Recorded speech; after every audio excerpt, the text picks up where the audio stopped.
திரு திரு புதுக்கோட்டை சீனிவாசன், ஆளுநருடைய இந்த பதில், இந்த அறிக்கை, அதில் அவர் தெரிவித்திருக்கக்கூடிய இந்த கடுமையான விமர்சனங்களை எப்படி பாக்குறீங்க? அரசு புறக்கணிப்பு என்ற நிலைப்பாட்டை எப்படி பாக்குறீங்க? நியூஸ் 18 சொல்லதிகாரம் வழியாக மொழிப்போர் வீரர்களுக்கு நெஞ்சார்ந்த வீர வணக்கத்தை தெரிவித்துக் கொள்கிறேன். அதாவதுப்பா, சட்டப்பேரவையில ஆளுநர் வெளியேறிட்டாரு.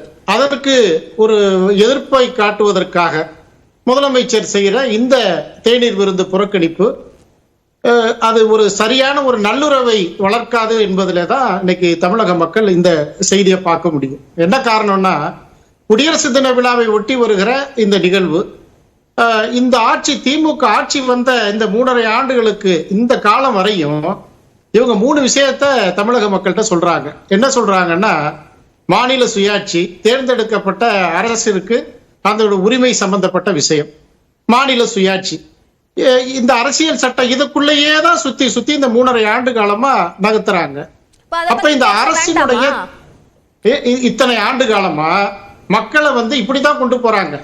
அப்ப இந்த அரசினுடைய தனித்தன்மை என்ன, மக்களுடைய பணிகள் திட்டங்கள் என்ன, இதை இந்த அரசு முழுமையா மக்கள்கிட்ட விளக்கல. முழுக்க முழுக்க ஒன்றிய அரசை எதிர்த்து அவங்க கை நீட்டுறாங்க, ஆளுநர் அரசியல் பண்றாங்க. இதுதான் நடந்துட்டு இருக்கு. அப்ப இது ஒரு சரியான நல்லுறவை வளர்த்துருமானா நிச்சயமா வளர்க்காது. அது யார் போறாங்க போகலைங்கிறத விட முதலமைச்சர் ஒரு நிகழ்ச்சிக்கு போகணும். ஏன்னா ஆளுநர் நீங்க என்னதான் சுத்தினாலும், பல்கலைக்கழகத்தில் நுழைஞ்சாலும், திருவள்ளுவரை பத்தி பேசினாலும், அவர் மக்கள் தலைவரா, அரசியல் தலைவரா மக்கள் எடுத்துக்க மாட்டாங்க. அவர் வருவாரு. இன்னும் சொல்ல போனா பெரும்பான்மை ஆளுநர்கள் எந்த அரசுக்கு, மாநில அரசுக்கு, குறிப்பா தமிழ்நாடு அரசுக்கு ஒத்து போனதா வரலாறே கிடையாது. எல்லாம் எதிர்ப்பாதான் இருப்பாங்க.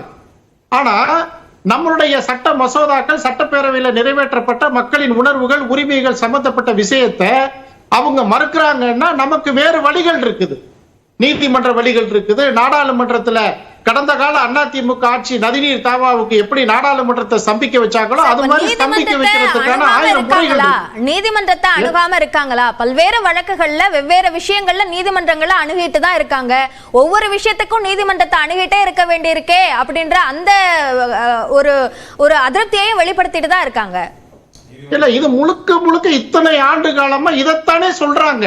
அதைத்தானே தமிழக மக்கள் திமுக அரசுக்கு முன்னாடி வைக்கிற கேள்வி. நீங்க நீட்டுக்கு மாற்று சொன்னீங்களே, அந்த நீட்டுக்காக நீங்க என்ன மாற்று என்ன பண்ணிட்டீங்க? அப்ப கடந்த அதிமுக ஆட்சியில உள்ஒதுக்கீடு, ஒரு மருத்துவ உள்ஒதுக்கீடு கொடுத்தாங்கல்ல. அப்ப நாடாளுமன்றத்துல நதிநீர் தாவாவுக்கு, காவிரி பிரச்சனைகளுக்கு, தமிழ்நாட்டில் இருக்கிற மக்கள் உணர்வு பிரச்சனைகளுக்கு இதுவரை நீங்க போராட்டம்ன்ற பேர்ல சொல்றீங்களே தவிர அதற்கான நடைமுறை திட்டங்கள் என்ன இந்த அரசு கொண்டு வந்திருக்குதுன்னு மக்கள் கேட்கிறாங்கல்ல. அப்ப அந்த ஆட்சியில மக்கள் நல திட்டங்கள் முழுமையா நிறைவேற்றப்பட்டதா முதலமைச்சர் சொல்றாரு. முதலமைச்சர் எதிர்கட்சி தலைவரை விமர்சனம் பண்றாரு. அதெல்லாம் சரியா இருக்குதா? மக்கள் பாக்குறாங்கல்ல. அப்ப எந்த தவறுகளுக்கும் காரணமா திமுக அரசே இன்னைக்கு நடைமுறையில இருந்துட்டு ஆளுநரையும் ஒன்றியத்தையும் நோக்கி கை நீட்டி எதிர்ப்புகள் அந்த பக்கம் பதிவு செஞ்சுட்டு தமிழ்நாட்டு மக்களை வஞ்சிக்கிற அரசாதான் இன்னைக்கு திமுக அரசு இருக்குது. மத்திய அரசையும் திமுக விமர்சிக்கிறத அதிமுக ஏற்கலையா? அதை எப்படி ஏத்துக்க முடியும்? அப்ப நாட்டுல ஏதாவது இவங்க சொன்ன வாக்குறுதிகள்ல என்ன நடைமுறைக்கு கொண்டு வந்திருக்கிறாங்க? அப்ப இதுவரையும் எல்லா வாக்குறுதிகளையும் நிறைவேற்றப்பட்டாச்சுன்னு சொல்றாங்க. எந்த வாக்குறுதிகள், பிரதான வாக்குறுதிகள், நீட்டுக்கு மாற்று கொடுத்துட்டாங்களா? அப்ப இது மாதிரி ஒவ்வொரு பிரச்சனையும் சட்டப்பேரவை இத்தனை நாள் நடக்கும்னு சொன்னாங்க, என்ன பண்ணிருக்கிறாங்க? அப்ப முழுக்க முழுக்க இவங்க ஒரு நாடக அரசியல் தான் போடுறாங்க. அதற்கு ஆளுநரை துணைக்கு வச்சுக்கிறாங்க.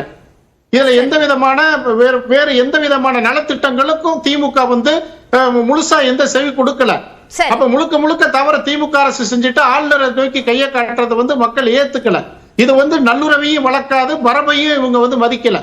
இப்ப அவர் சட்டப்பேரவையில மரபை மீறிட்டாருன்னு சொல்றீங்களா? அப்ப நீங்க இந்த தேநீர் பார்ட்டியில கலந்திருக்காதுடைய காரணம் என்ன? இது முழுக்க முழுக்க அரசியல் தான்.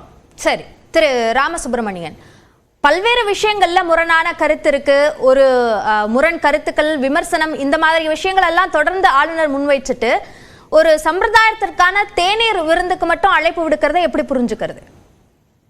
எல்லோருக்கும் என்னுடைய வணக்கம். இந்த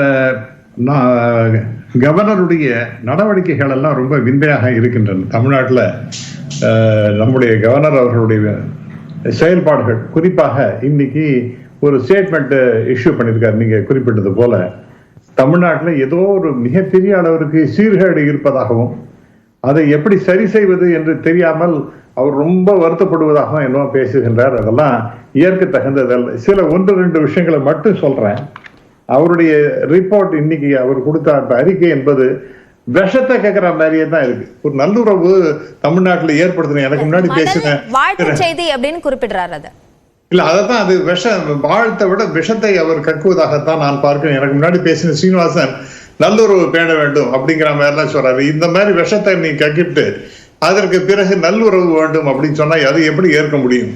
ஒண்ணு, அவர் சொல்றாரு ஃபாரின் டைரக்ட் இன்வெஸ்ட்மெண்ட்ஸ் எல்லாம் ரொம்ப குறைவாக தமிழ்நாட்டுக்கு வருகின்றது. இந்திய அளவிலேயே மிகப்பெரிய அளவிற்கு 60% மேல குறைஞ்சு போயிருக்கேன். அப்ப இந்திய அரசு அவர் குறை செல்ல வேண்டாமா? இரண்டாவதாக, இந்த மாதிரி ஒரு ரிப்பப்ளிக் டே அதுக்காக ஒரு அறிக்கை கொடுக்குறான்னு சொன்னா ஜனாதிபதி இது மாதிரி இதாக பண்ண முடியுமா? ஜனாதிபதி மத்திய அரசை குறை சொல்லி ரொம்ப இண்டிக் பண்ற மாதிரி ஒரு படு மோசமான ஒரு அறிக்கையை கொடுக்க முடியுமா?